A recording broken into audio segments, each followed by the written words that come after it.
Good afternoon. I'm George Latimer, Westchester County Executive, and welcome to our Westchester Weekly Update. Today is Tuesday, February 20th, and we're having our update on a Tuesday because yesterday, Monday, was President's Day, a national holiday, but we're happy to be with you here to go over some of the issues that are affecting us in Westchester County.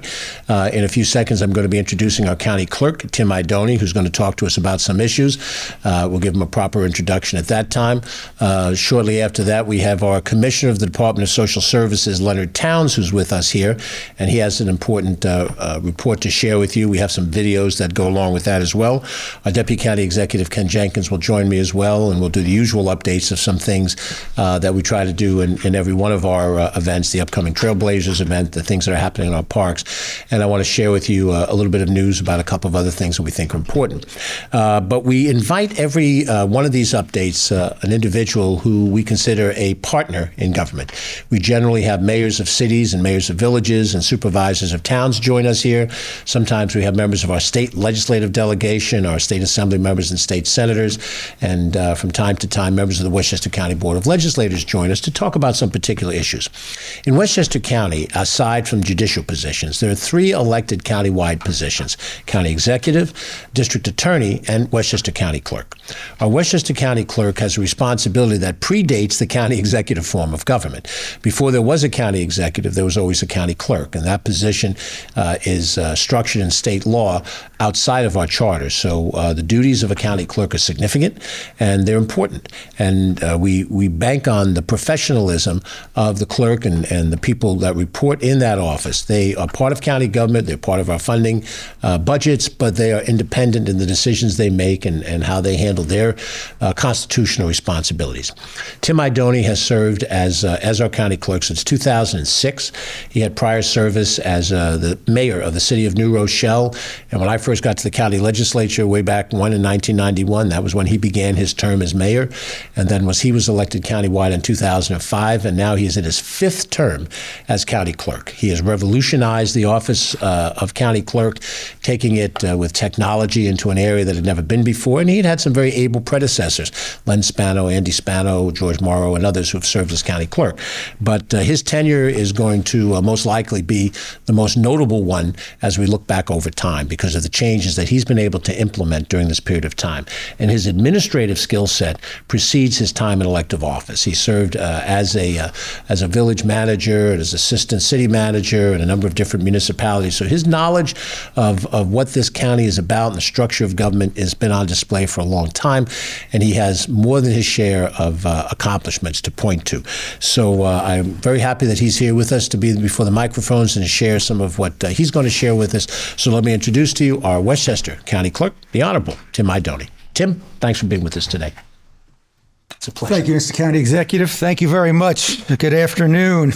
It's always a pleasure. I think it's the second or third time I've been able to do this thanks to the courtesy of the County Executive. I note the Deputy County Executive, Ken Jenkins, is here, who's a great partner of ours. We often speak at 4 o'clock in the morning when it's snowing, figure out whether we're going to be able to open or not. But the county clerk's office is quite misunderstood. Most people don't know what we do unless you need us. And we do about 15 different things. I will spare you most of them today because I just want to hit on a couple of very important topics that the county executive was kind enough to give us the microphones for. The first one is in our land records division. We handle all the recording of deeds and mortgages and any land records that go along with the closing of a piece of property.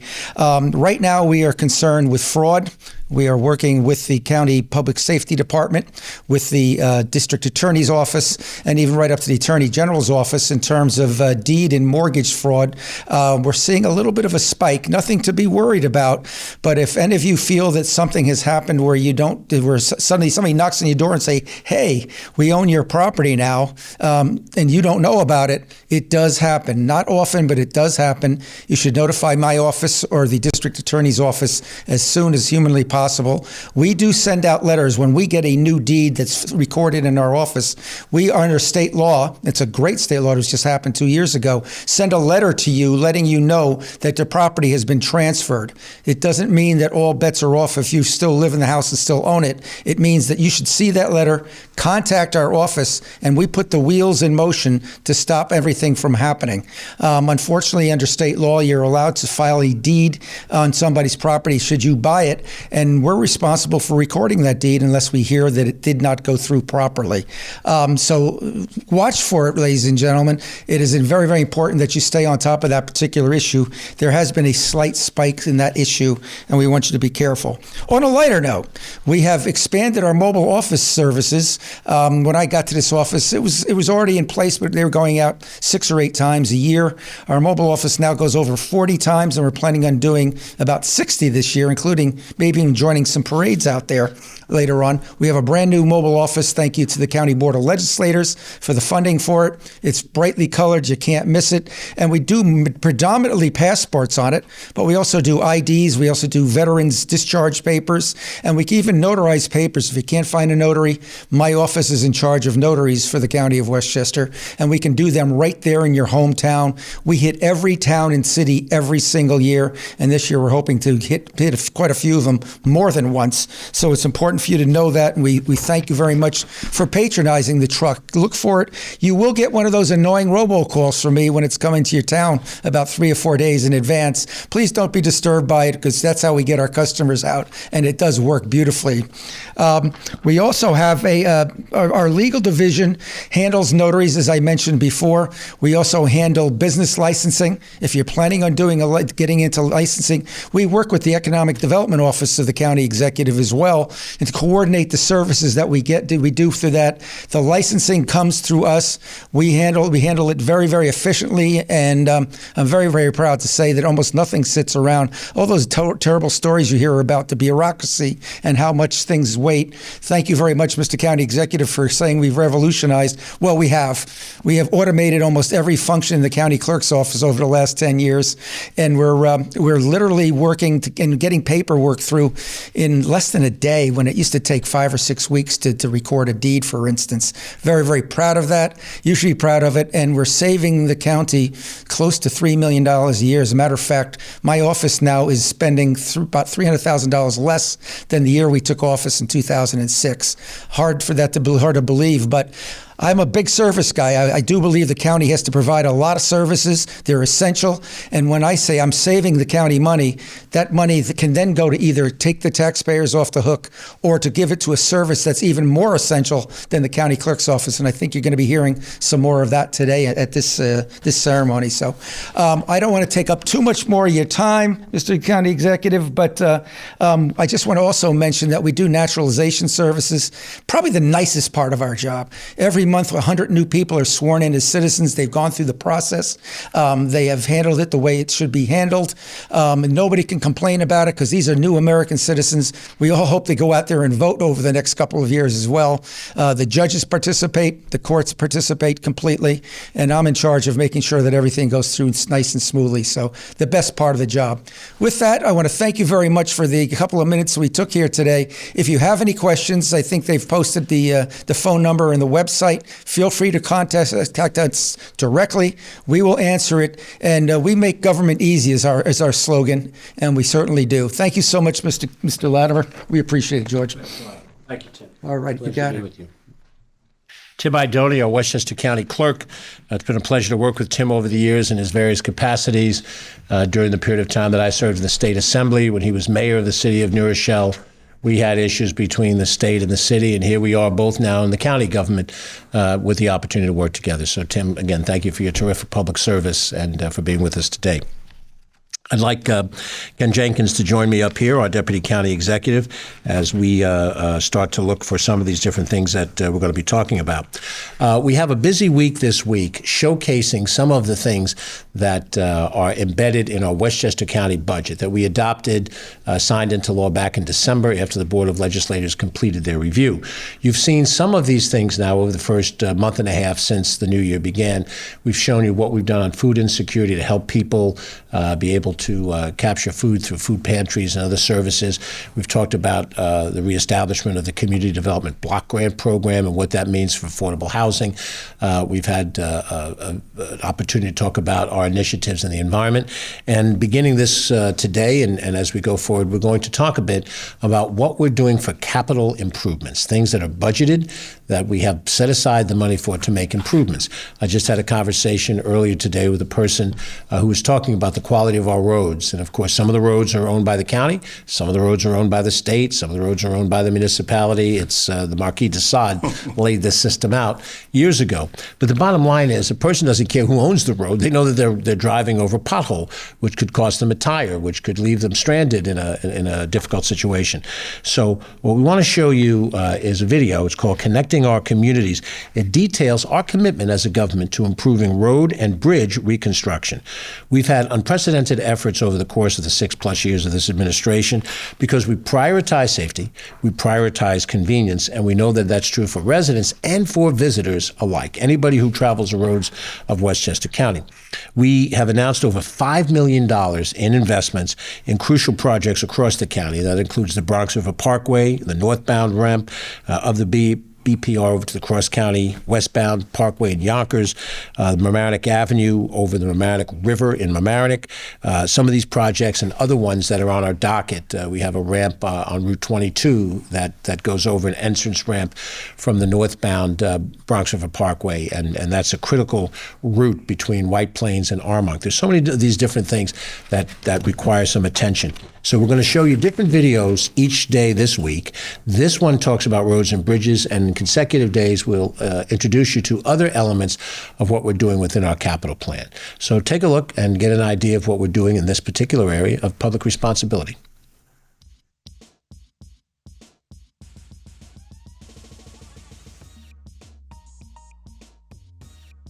Hi, this is George Latimer, Westchester County Executive.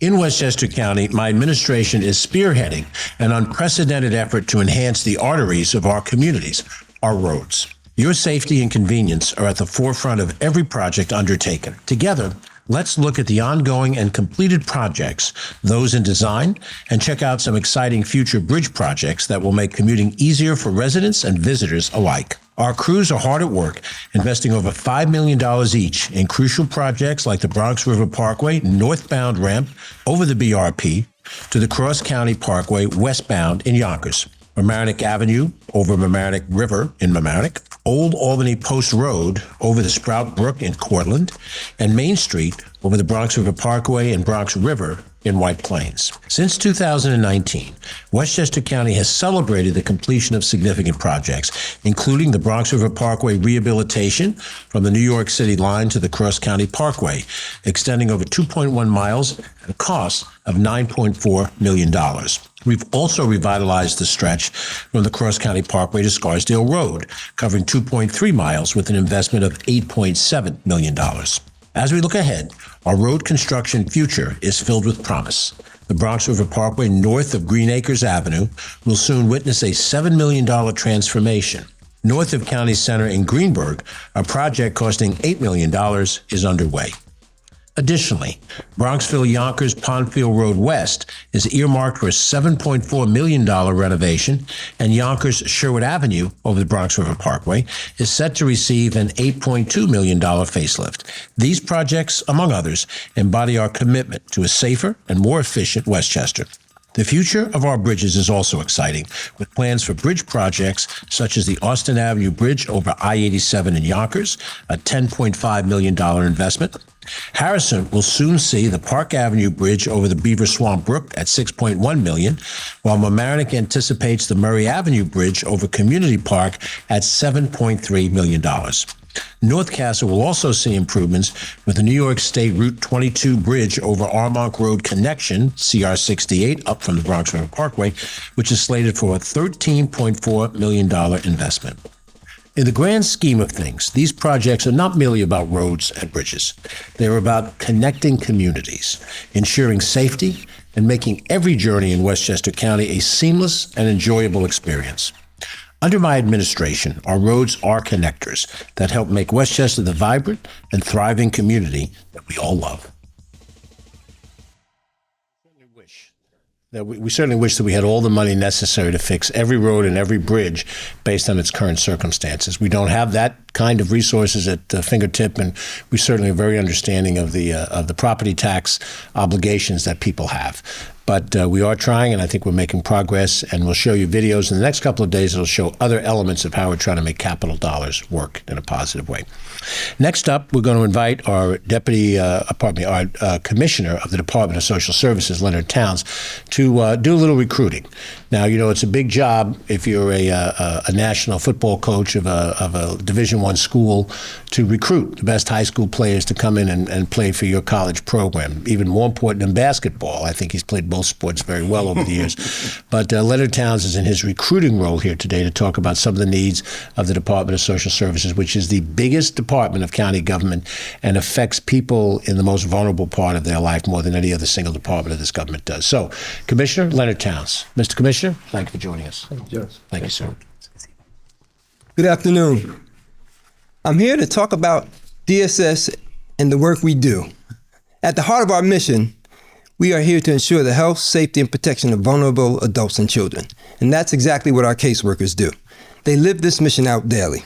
Whether they're working in preventive services, foster care, or CPS, they do all they can to reunite families and keep children healthy and safe. I'm here today to talk to you about the opportunities that exist in DSS. Now is the time of transition in our department, and we're looking for the very best to join us doing work that brings more to your life than money or anything material. This is a job that can give you a level of fulfillment that you just have to experience to understand. It's some of the most rewarding work in the county. When you see a family come together, you see their lives change, parents become more responsible, kids have a chance to be educated and grow closer and raise themselves in safe environments. That's the most fulfilling thing that I believe exists. Loving your neighbor and helping them move forward. And that's the type of job this is. And we're looking now for people who are about this work. Whether you're experienced in this field and you've done it before, or you're freshly out of high school, well, not high school, of course, but college, or you're searching to change your career, casework is an amazing work to help build families and bring them back and be stronger and closer together. It's a great time for qualified individuals, and we're looking for the very best. I've been in this job for quite some time, and I've seen people come and go, and we've lost a lot of great workers over the years, and now it's time to bring in a new workforce. And it's a time when we say, ask not what Westchester County can do for you. What can you do for Westchester County?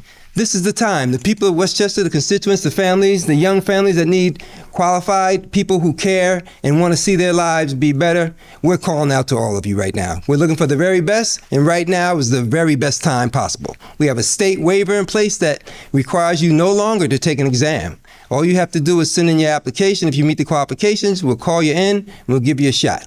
When I go to orientation monthly and talk to new workers, I'm always telling them about this work because it's a special work. It's not about getting the biggest paycheck in the world, although we have excellent pay and great benefits. It's more about fulfilling the needs of people and moving your heart. This work has an impact on you beyond what you can see on paper or in a paycheck. So I encourage you all to take the chance, look up the opportunity to work with us, go to our website and apply for this job. Now I'm going to give you where to go so you know what to do. Our website is socialservices.westchestergov.com. Be a change maker. When you see Be a Change Maker in the link, click on that link and it will guide you to all you need to do to apply for this job and become a member of our amazing team. At this time, we have a short video we want to show you on our recruiting efforts. Thank you. You have to have heart and passion. You have to have dedication to want to not save individuals, but support them and empower them so that they don't need our interventions anymore. All right, we want to thank Commissioner Leonard Towns, and clearly from his enthusiasm and his leadership and his entire team, the team as County Executive Latimer pointed out, which is Westchester County's largest single department, has so many different areas of responsibility and work, and you can make a difference every day. So take advantage of that opportunity. Click on the website and then put in your application, and let's see how it goes from there. This week, next week on February 29th, certainly continuing the celebrations of Black History Month, we're going to have Trailblazers Preserving Our Legacy, and we invite you to join us for our Black History Month and our Trailblazers Award Ceremony. Again, that's next Thursday, February 29th. At 5 p.m. is going to be the reception. The ceremony is at 6 p.m. at Westchester Community College at the Gateway Center. If you'd like to register and be there in person, please RSVP to communications@westchestercountynY www.westchester.gov by this Thursday, February 22nd. And you'll be able to see this online live if you're not able to be there. So it's a hybrid event where you'll be able to be live in person at Westchester Community College or see it online on Facebook. And it's going to honor our Westchester County's outstanding African American citizens for the Civil Rights Vernon E. Jordan Jr. Award. Dean Pace Dean Horace Anderson will be recognized. For civic engagement, the Betty Shabazz Award is going to go to Mount Vernon Fire Commissioner Deborah Norman, and the Humanitarian Award for their contribution to social desegregation, Doctors Mamie and Kenneth Clark, and that's posthumously. So again, that's going to be February 29th at 5 p.m., and the ceremony is going to start at 6 p.m. at SUNY Westchester Community College at the Gateway Center. As we continue on to talk about our park system, in the nationally accredited award-winning park system, on this Thursday, join Grandpas United from White Plains. I know that they're going to be there on this Thursday at 7 p.m. to see the Westchester Knicks play the Windy City Bulls. Certainly, you can check out the County Center website, countycenter.biz, and it will show you the Westchester Knicks opportunities. And again, you never know who's going to be coming through. We have certainly 3 Knicks that are going through rehab, and you never know whether OG or Randall may be popping through, or Robinson are popping through on their way back up to the show in the NBA. And again, that's Thursday, February 22nd. On the 23rd, Friday the 23rd, we're continuing the Outstanding Park and Read program at Alfred B. Del Bello Muscoot Farm up in Somers.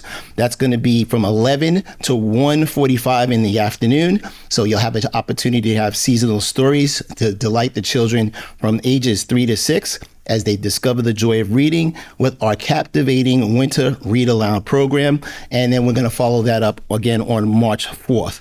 Get those details at muscootfarm.org, and you'll be able to see those opportunities there. On Saturday, the 24th, from 12 to 2 p.m., we're going to have the Sugar House Chat, and that's going to be at the Trailside Museum at Ward Crown Ridge Reservation up at Cross River. Again, part of the nationally accredited award-winning park system. And as long as we have some sap running, we'll be making one of nature's sweetest rewards. That's maple syrup. So come to the Sugar House to chat with us. Again, that is on Saturday the 24th at the Sugar House Chat. And finally, on Sunday, February 25th, from 2 to 3:30, Sip, Nibble, and Learn lecture series will be the history of glass houses. That will be at Lasden Park and Arboretum in Katona, and you'll be able to learn about the fascinating history of glass houses as you sip and nibble. This is for ages 21 and over. Certainly get those details from lasdenpark.org, or make sure that you sign up for the park's weekly newsletter, where you'll be able to see all of those similar events, and that'll be that opportunity. So we're looking forward to seeing you somewhere around the county park system. It's your park system. Take advantage of it. And back to you, George.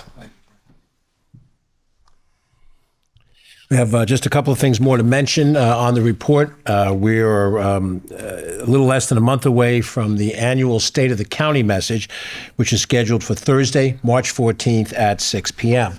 It'll be held, as it has been since our administration began, in the chambers of the Westchester County Board of Legislators. That is the proper place for it to be held. It is an address by myself on behalf of the executive branch to the legislative branch to sort of summarize where we are in the county as of this moment in time, talk a little bit about some of the initiatives that we're looking at through the year 2024. Both Ken and I, having been past chairs of the Board of Legislators, look at that as an important dialogue, formal dialogue between the legislature and the executive branch. But it's also going to be available for the public to see. You'll be able to see it on our Facebook TV efforts and follow it yourself, and we'll see what the general media decides to do with it as well. Now, that'll be a week after the President's State of the Union message, so we're not going to compare Nielsen ratings between the President and the county executive, but we think it's important for us to do, which every level of government does, State of the State message, and the local government, State of the City, State of the Town, State of the Village messages, to sort of have that annual summary. So that's coming up. If you do want to be there in person, you need to communicate by email, communications@westchestercountyny.gov, and there are limited seating in the chamber, which is made available to us by the Board of Legislators. We thank Vidat Gashi and the leadership team of the board for allowing that that to happen, and that's here in downtown White Plains at our county office building, 148 Martine Avenue. And again, on your calendars, if you're interested, Thursday, March 14th at 6 p.m. We want to mention that the Finishing Trades Institute of New York will conduct a short recruitment drive coming up in the month of March from the 11th through the 22nd. They are looking for 75 painters and decorators, structural steel bridges, apprentices from the Hudson Valley, Long Island, and the New York City regions. Only 750 applications will be distributed on a first-come, first-served basis. The recruitment will be offered for 10 business days or until 750 applications have been issued, whichever comes first. And you can expect that it won't take 10 days for 750 applications to be requested. Applications must be obtained in person only from the Finishing Trades Institute of New York, 4515 36th Street, Long Island City, that's Queens, from 9 a.m. to 3:30 p.m. Monday through Friday. There's extended hours on the 13th of March and the 20th of March. This begins on March 11th, and those extended hours on those dates are from 9 a.m. to 5:30 p.m. And the normal dates, 9 to 3:30 p.m. If you'd like information, you can contact Finishing Trades Institute of New York at 718-937-7440. That's 718-937-7440. This apprenticeship opportunity is significant. It is a way to take the skill set that you might have, the natural ability you have, and turn it into a profession that can take you through the rest of your life profitably and comfortably. So hopefully that's an opportunity which you'll take a look at. I want to close with a piece of information that you may be aware of, but last year the New York State Legislature passed a bill that would change for towns and for counties certain elections from odd-numbered years to even-numbered years. This bill does not affect cities, and it does not affect villages. There's a technicality in the law that says those things must be done by referendum, but the state legislature was empowered to and decided to pass a bill taking county legislative and county executive races and then town races, town supervisor, town council, town clerk, and making those races in even-numbered years rather than odd-numbered years, which is generally the practice now. On occasion, you'll have a special election that falls in an even-numbered year, but generally those elections fall in the odd-numbered year cycle, moving them to the even-numbered year cycles. That creates a transitional challenge for those of us in government. You have to have a term that is either a year short or a year longer in order to mesh going from odd to even and then cycling it forward. And since we can't extend the length of a term legally, we have to work on the other side of it. So we have submitted legislation to the Board of Legislators in Westchester, which they are looking at, that affects the position of county legislator and county executive, and creating a system, if it comes to pass, whereby county legislators will be running in the year 2025 for a one-year term, and then they will run again in 2026. That puts them on the even cycle, and then they would continue the normal cycle of office within even-numbered years. A number of counties already have even-numbered year elections. Broome County, which is Binghamton, Chemung County, which is Elmira. You have to go to the map to figure out where all these places are, but we know where they are. And there are a number of counties that have 3-year terms for county legislators, so it comes up on one cycle odd, and 3 years later it shows up on an even-numbered year. That happens right next door in Putnam County. Also happens in Greene County, a little further up the line, Catskill en route to Albany. So there is precedent for even-numbered year elections at the county level. It affects the county legislators. As I mentioned, it also affects the position of county executive. So in the year 2025, there will be an election for a 3-year term as county executive that will take that person to the year 2028, and then 4-year terms in even-numbered years to follow. I am term limited as county executive. You may recall that I drafted legislation passed by the Board of Legislators to limit county executives to 2 4-year terms, and I will complete my second 4-year term, God willing, and I'm here at the end of 2025. So the 2025 election, I am ineligible to run for. The candidates in 2025 will be competing for a 3-year term as county executive to be followed by 4-year terms. These interim terms do not count against term limits. So for the county legislator that gets elected to a 1-year term, the 12-year term limit will apply after the transition, so they could, in theory, serve 13 years as a county legislator, but the transition will be made to even-numbered years. There's some litigation that's out there. If the litigation becomes a judicial decision to forestall the change, then of course we, like every other jurisdiction, will stop what we're doing. But this is a law that was passed by the legislature, signed into law by Governor Hochul. It is binding, and so now our job is to implement it. This is how we're doing it. We're sharing that information with all of the towns in Westchester County. There are 19 towns across the county. They are also subject to this law, and the varying degrees of agreement or disagreement with the law notwithstanding, if this is in fact going into effect, then it will affect them, and they too will have to make transitional decisions. But we're sending them what we're doing as a prototype in case they want to follow it as they see fit. And in town level of government, you have 4-year terms for council members and 2-year terms for supervisors in all but one case, and that will factor in. And then you have town clerks. Some towns have receiver of taxes. Some have highway superintendents that are elected. Everyone's a little bit different, and all of that will be at their doorstep. But we're doing what's necessary to make that transition happen. There'll be much more to discuss over the next couple of years. The transition won't happen for at least another year and a half, and that'll be part of the 2025 dialogue. But I want to let you know that that's legislation that is there.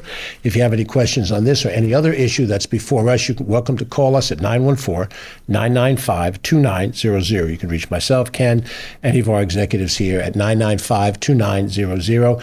If you want to reach anybody on the Westchester County Board of Legislators, 995-2800. And hopefully that'll give you some information. We will be back in 2 weeks' time. Next week, there's a meeting of the New York State Association of Counties in Albany for Monday and Tuesday. Both Ken and I will be at that meeting with our fellow county officials around the state dealing with state budgetary issues, so we will be unable to be here. And rather than have a report on a Wednesday or Thursday and then come back the following Monday, we will skip a week. If anything urgent happens, we'll certainly be communicating in that period of time. We have some of these other videos that I've mentioned that are coming out, so we're not going to be invisible by any means. But we'll try to give you whatever general information that you need, and we'll communicate on our social media and in other contexts. And again, you're welcome to call us at any time. We hope you have a safe week ahead. We're still in the winter, but spring is getting closer. Just hang in there. We're all trying to hang in there, and we'll see warmer weather and an opportunity to enjoy our Westchester environment all the more. I'm George Latimer, County Executive. Thanks for watching. Have a great day.